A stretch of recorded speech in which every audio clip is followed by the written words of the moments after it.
Hindi itinanggi ni Ombudsman Crispin Remulla na nakausap niya ang dalawang kinatawan ng International Criminal Court nang pumunta ang mga ito sa Pilipinas noong nakaraang taon.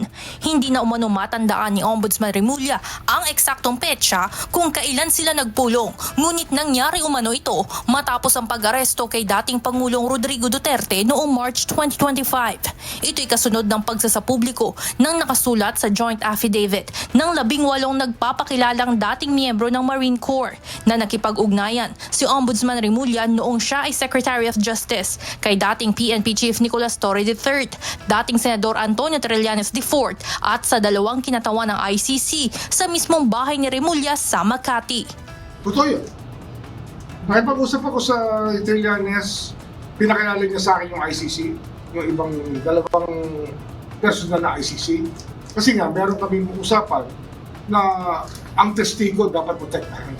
Yung testigo na ICC. Since we're in the DOJ, kinakailangan gawin namin. Mga Pilipino kasi mga testigo. Paliwanag nito, nabasa na niya ang joint affidavit na isinumite sa kanilang opisina at kung paano siya isinangkot ng mga ito sa naturang sinumpaang salaysay. Ngunit giit ni Remulla, patungkol lamang ang kanilang napag-usapan sa kaligtasan ng mga tetestigo sa kaso at kahandaan ng kanilang ahensyang tumulong kung kinakailangan. Allegations are serious. Diba? Kahit kasama ako dyan, nakita ko naman, sinasabi nila ang ICC. Sinabi ko, nakausap ko. O ano ngayon? Diba? Kailangan protektahan natin ang ating mga testigo eh.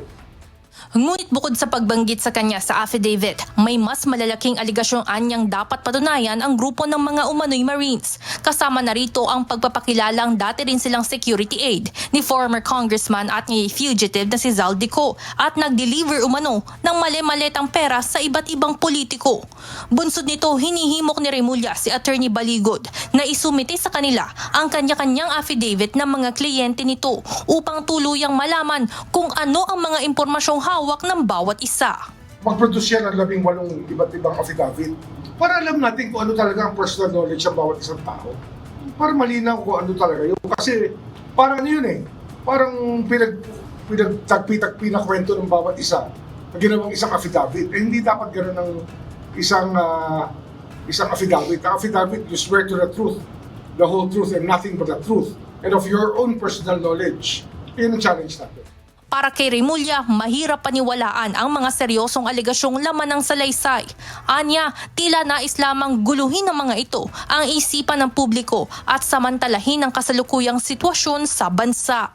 Ano yun eh, it's meant to create a tipping point. It's meant to create a politically unstable environment. That's how I read it. Yun ang basa ko. Sir, na-mention doon sa affidavit. Pati yung timing niya. Yun.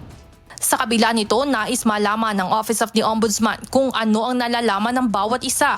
Kasabay na rin ang planong background check ng National Bureau of Investigation o NBI upang matukoy ang kredibilidad ng mga ito.